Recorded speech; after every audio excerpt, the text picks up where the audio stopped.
Phil Harrison had always been the guy who had it all. At just 25, he seemed like someone plucked out of a small-town dream, broad-shouldered, effortlessly handsome, the kind of guy who made others feel safe just by standing near them. People gravitated toward him because he was kind, grounded, and sincere in a world that increasingly rewarded the opposite. He wasn't flashy, but he had a presence, and he wore his quiet confidence like a second skin. Millie Bennett was the kind of girl who turned heads without trying. She had that sunbeam kind of charm, radiant, warm, disarming. Her voice was soft yet somehow captivating. She made everyone feel like they mattered, like they were the center of her universe, even if just for a moment. Phil fell for her hard and fast. They met during a community fundraiser when she was volunteering at the ticket counter and he was helping set up tents. Their first conversation was about coffee. Phil liked his black. Millie hated anything bitter. And by the end of that day, he knew she was going to change his life. And she did. For the next 18 months, Phil and Millie were inseparable. Every friend of his became hers. Every friend of hers adored him. Their social media feeds overflowed with cozy photos, sunset walks, late-night movie cuddles, goofy selfies and heartfelt captions that seemed to promise forever. Theirs was the kind of relationship that others envied. Stable, loyal, golden. Millie integrated into the Harrison family faster than anyone expected. Phil's parents loved her instantly. His mother often joked that she liked Millie more than her own son. But what stood out most was how close she grew with Phil's twin older sisters, Christina and Helena. Identical in looks but wildly different in personality, the sisters were just 2 years older than Phil and had always shared an unusually tight bond. Christina was loud, fearless, the kind of woman who walked into a room and took over with a single smirk. Helena was quieter, more introspective, always observing, always thinking together. They were magnetic and unapologetically themselves.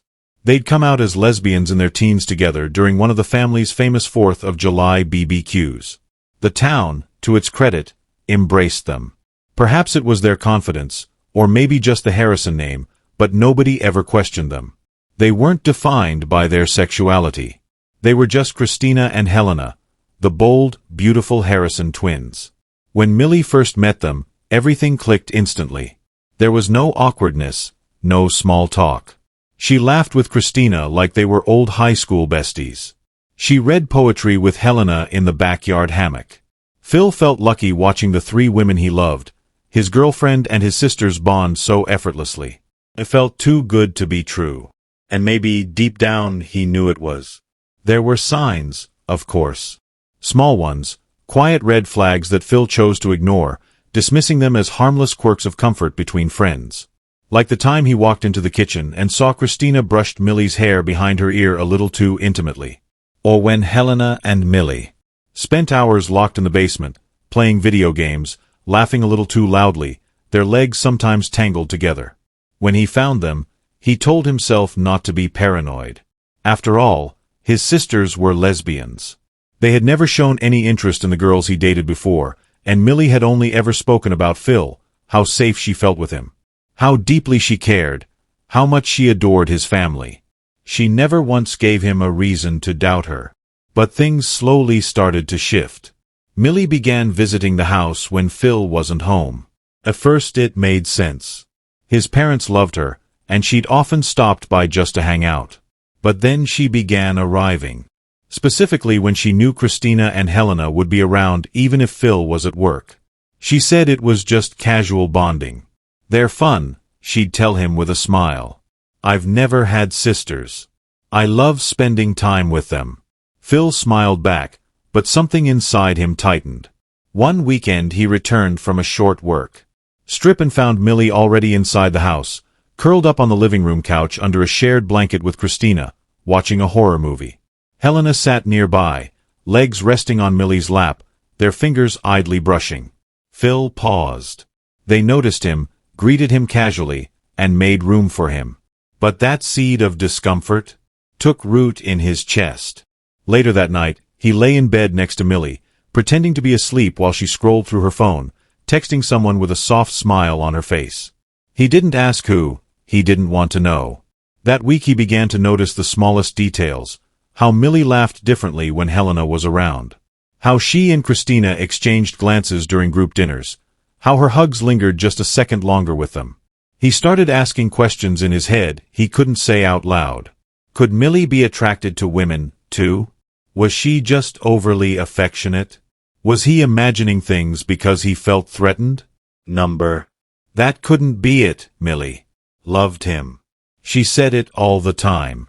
She kissed him every night, made him coffee in the morning, wrapped her arms around him in public like he was her whole world. But still, the unease refused to fade. Then came a quiet Friday night that Phil would never forget. He returned home early from an outing with his friend Darren. The house was dark, except for a soft glow from the guest room. As he stepped inside quietly, he heard soft giggles, then the creak of a bed, then a low moan, feminine, breathy, his body locked up. He walked slowly, one step at a time, heart pounding so loudly he couldn't hear anything else. And when he reached the door, slightly ajar, he looked through the sliver. Millie, Christina, Helena's entwined kissing, touching, moaning. His mind shattered into silence. He didn't barge in, he didn't scream. He just stood there, frozen, watching the illusion of his perfect life disintegrate before his very eyes. Everything he loved, everything he trusted, gone in one sickening moment. His knees buckled slightly, but he caught himself. His breath came in shallow gas as the tears burned hot in his eyes. He turned around slowly, like if he walked away. The moment might somehow undo itself, like if he left fast enough he could unsee it. But he couldn't. The image had burned into his skull, the betrayal etched in his bones. He walked out of the house that night like a ghost, the kind of ghost that isn't dead but wishes it was. And from that moment on, Phil Harrison was never the same. Phil didn't go home that night. He drove nowhere in particular, just drove around and around the edges of town, headlights cutting through the night like knives. The same image played behind his eyes on repeat. Millie with her lips on Helena's neck, Christina's hands on her hips, their bodies entwined. His girlfriend and his sisters in his house, on his guest bed, a private symphony of moans and betrayal that would never leave his mind. He pulled over on the side of the highway around 3 a.m. and vomited in the gravel. Then he sat in the car for hours, fists clenched so tight his knuckles turned white. Tears streaming silently down his face. Everything inside him felt broken, cracked in too many places to count, and underneath the heartbreak, something colder had begun to grow. He couldn't stop replaying the signs. How many moments had he brushed off? How many smiles, soft laughs, stolen glances? Had he dismissed his innocent? How many hours had Millie spent with them when he wasn't home behind locked doors or dim lights? How long had they been doing this behind his back? The betrayal wasn't just about sex. It wasn't just about love.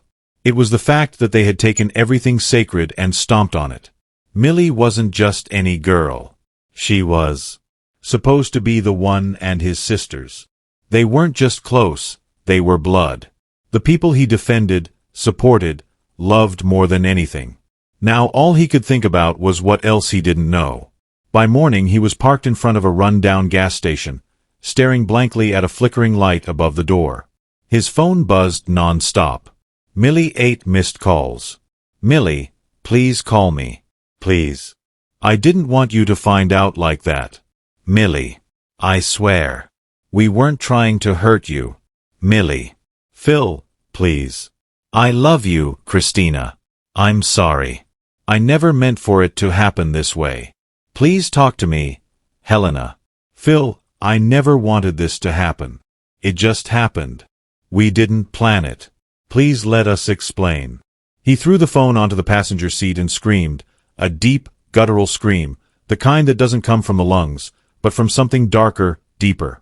His chest ached, his heart felt raw, like it had been clawed open from the inside. He punched the steering wheel over and over until his hands were bruised. Then he started driving again. He didn't speak to anyone for 3 days. Not to his parents, not to his friends, and definitely not to them. He locked himself inside his apartment, curtains drawn, lights off, drinking whiskey straight from the bottle. The pain mutated into numbness, and the numbness slowly turned into obsession. He started watching old photos, videos of them all together, laughing, smiling. Birthday dinners, game nights, beach trips, all of it fake, all of it. God damn it. One night, he watched a clip of Millie blowing out candles while Christina stood beside her, clapping. Helena reached in, smearing frosting on Millie's nose while laughing. Millie looked shocked, then kissed Helena's cheek in retaliation. He paused the video, his eyes narrowed. That was 6 months ago. 6 months. Half a year of lies. Half a year of deceit. Had they all been laughing at him? He started writing things down. Dates. Messages. Odd coincidences. It was like a detective unraveling a case, except the crime was against his soul. He tried to find out exactly when it started. Did it begin before or after their anniversary? Had they lied when they said they were going out for coffee but came home smelling like each other? He couldn't stop thinking about the way Millie used to look at him. So sweet, so warm. Was any of it real? He stopped eating the 4th day his mother called. He let it ring. And his dad tried, then Darren, his closest friend. He finally answered Darren's call. Bro, you good? What's going on? Everyone's been trying to reach you. Phil was silent for a long time before whispering. She was with them. Darren was confused. With who? My sisters? There was a pause. What do you mean? Phil exhaled a shaky breath. I saw them, all 3 of them, together in bed. Silence. Are you serious? Phil nodded, even though no one could see. They didn't even know I was there. It wasn't just a mistake, Darren. It wasn't a one-time thing. It's been going on for months. Karen's voice dropped. Jesus Christ. Phil's voice broke. They betrayed me, all 3 of them. My sister's man, my blood, and the woman I thought I'd marry. Darren tried to console him, but Phil had already mentally checked out. The call ended shortly after, and then came the letters. Millie wrote him a long, emotional email. She explained that she was confused about her sexuality, that her connection with Christina and Helena started innocently, that she didn't plan it, that she still loved him, that she still wanted to be in his life. Christina sent a voice note, sobbing. She said they never wanted to hurt him, that they didn't even know how things spiraled, that they thought they could keep the lines from blurring, that they thought maybe it would blow over. Helena wrote the shortest message of all.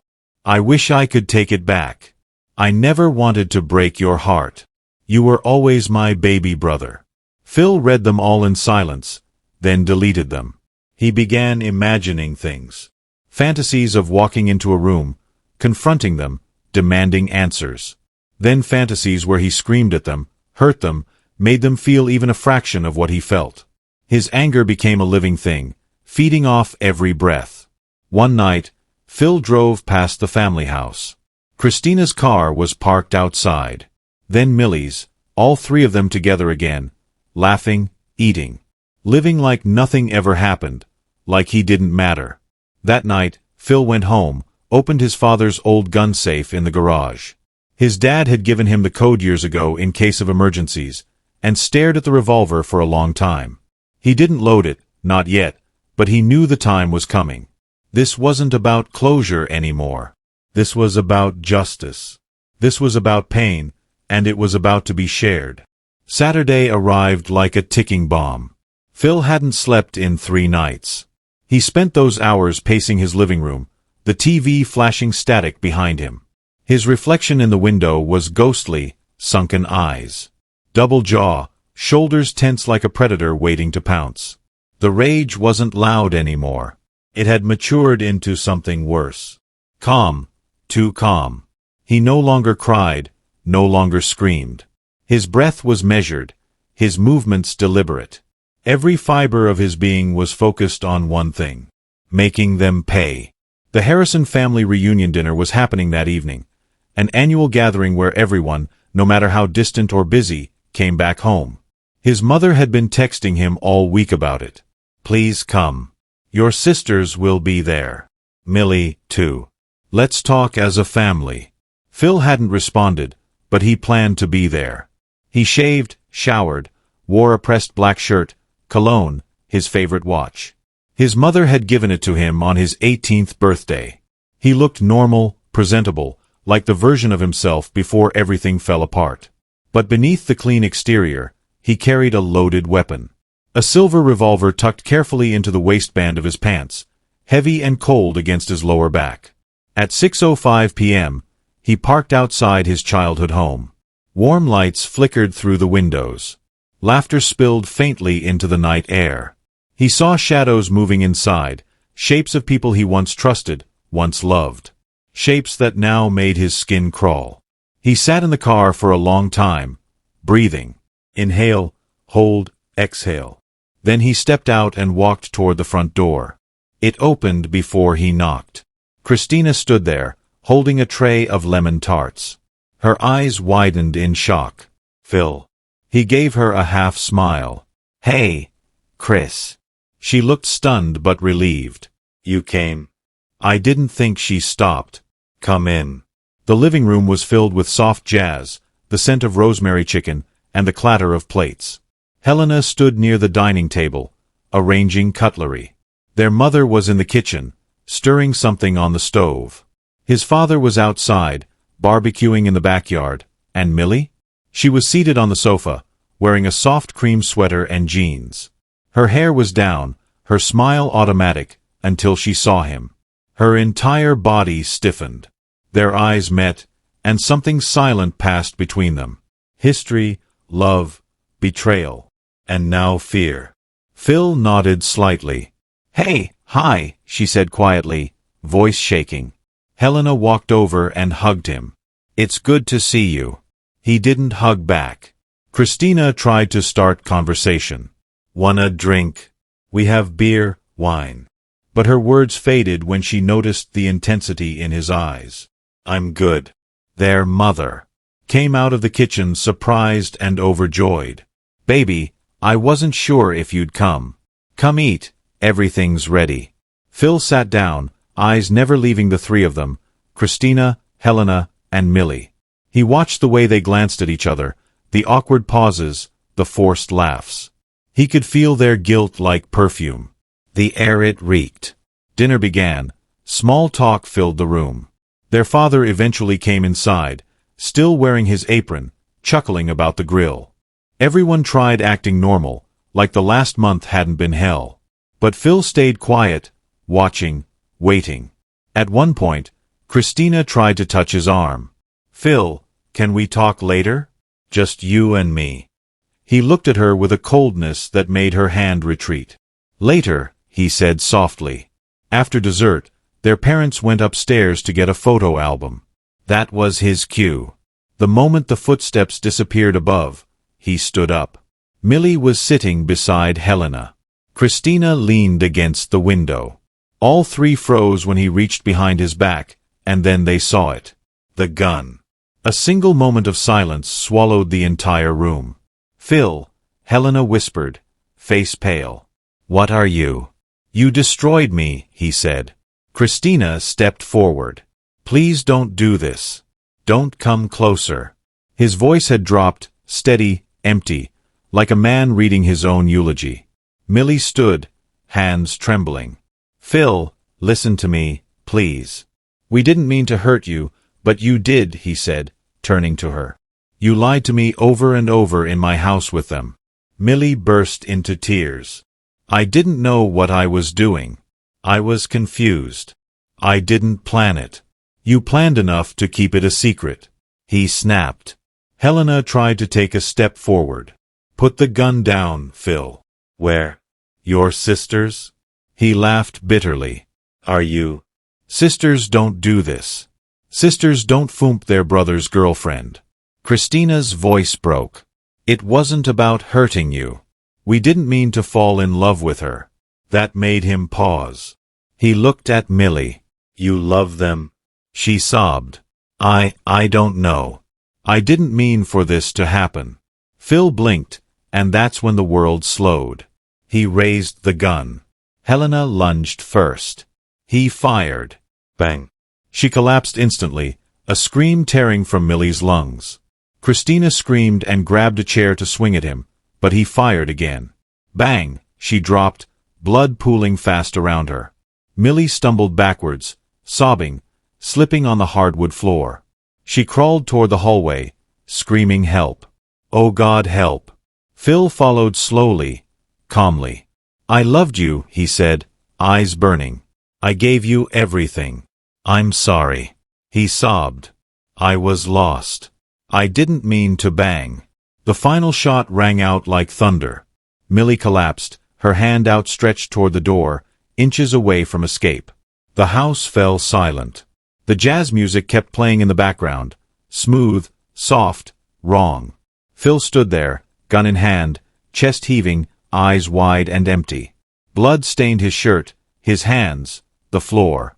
He looked around at the three bodies lying before him, each one tied to him in love, betrayal, and now death.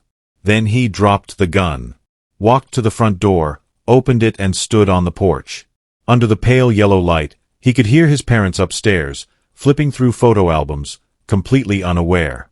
He called 911, voice steady. I killed them, he said.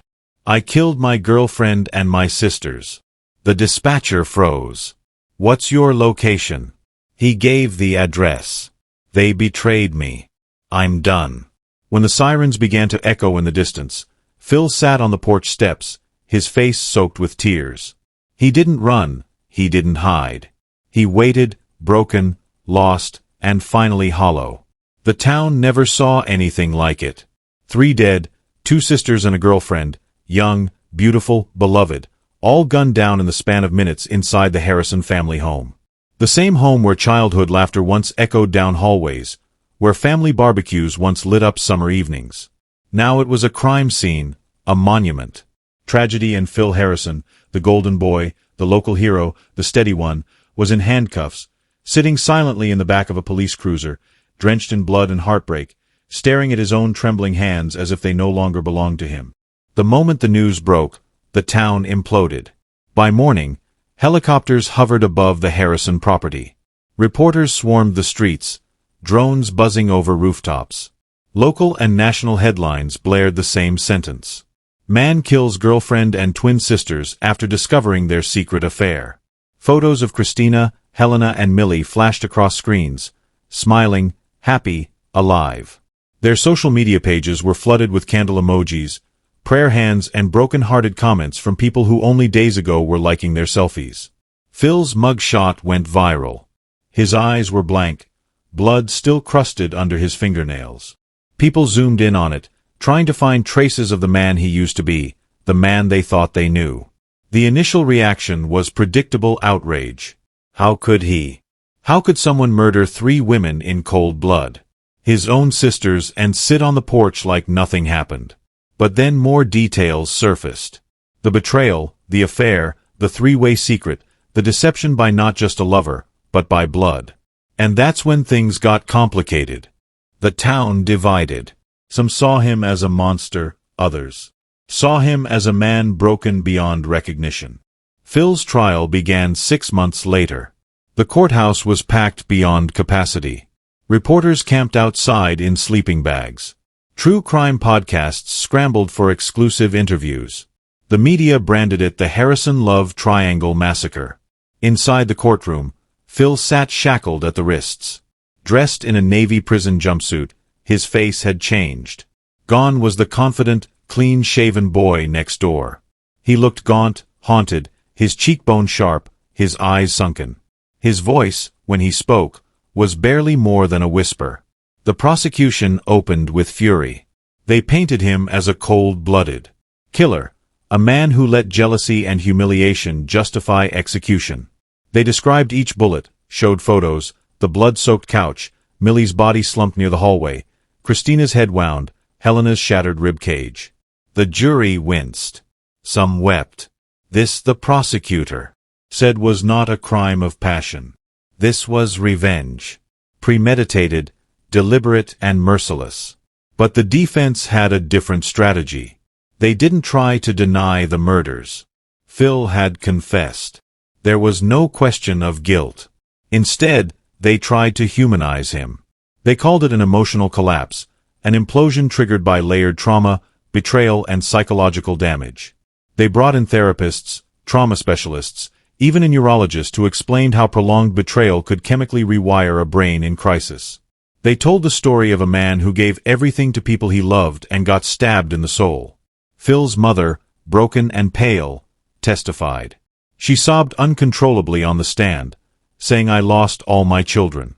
I lost my daughters to betrayal, and I lost my son to what that betrayal did to him. Don't you understand? He wasn't a killer. He was just shattered." The courtroom was silent. Millie's parents, too, gave heartbreaking testimony. Her father stood tall, choking on every word as he held a framed photo of his daughter. He had every right to walk away, every right to feel pain. But not this. Not murder. The internet exploded with debate. Some called Phil's murderous narcissist hiding behind victimhood. Others called him the first man to snap after being emotionally gaslighted by the three people he trusted most. Some even romanticized him, sending letters to prison calling him misunderstood, painting murals in protest of the verdict before it was even delivered. It got messy when leaked texts between Millie, Christina, and Helena surfaced. Screenshots of them joking about keeping it our secret or he's too dumb to ever notice. Public sympathy shifted slightly. The conversation turned darker. Did they manipulate him? Was this abuse in disguise? Does betrayal justify murder? No answer satisfied everyone. After 4 weeks of excruciating testimony, emotional breakdowns and hundreds of media vultures circling every word, the jury came back with a decision. The court hushed as the foreman. Good. We the jury find the defendant, Philip Harrison, guilty of mere second-degree murder. Okay. The judge paused, her voice heavy with grief. You're not a monster, Mr. Harrison. But what you did was monstrous. You let grief dictate judgment. You let pain pull the trigger. And now everyone has lost. Phil was sentenced to my 75 years in prison with no possibility of parole until year 45. He didn't flinch, he didn't cry. He just nodded, as if he'd already made peace with never seeing the outside world again. Phil's mother moved out of town. Within months, too many memories, too many whispers. She lives alone now in a cottage near the sea. She writes in a journal every morning, still sets 4 plates on the dinner table. Out of habit, she talks to her children in prayer every night. Millie's parents became advocates against emotional manipulation and betrayal. Related violence. They created a foundation in her name, the Millie Bennett Project. Their message? You can walk away from heartbreak. You don't need to turn it into bloodshed. The Harrison home was sold. The new owners renovated it entirely. But neighbors say the house still feels cold, haunted by everything that happened within its walls. Phil, now in his 30s, sits in a prison cell every day, alone. He speaks to no one, eats what's given, writes letters he never sends. The staff say he spends hours staring at the wall, whispering things like "I should have just walked away and they were mine." He keeps a photo under his mattress, an old one. Back when the 4 of them were at the lake, Christina splashing Helena Millie on Phil's shoulders, all of them laughing, the only moment that still felt real.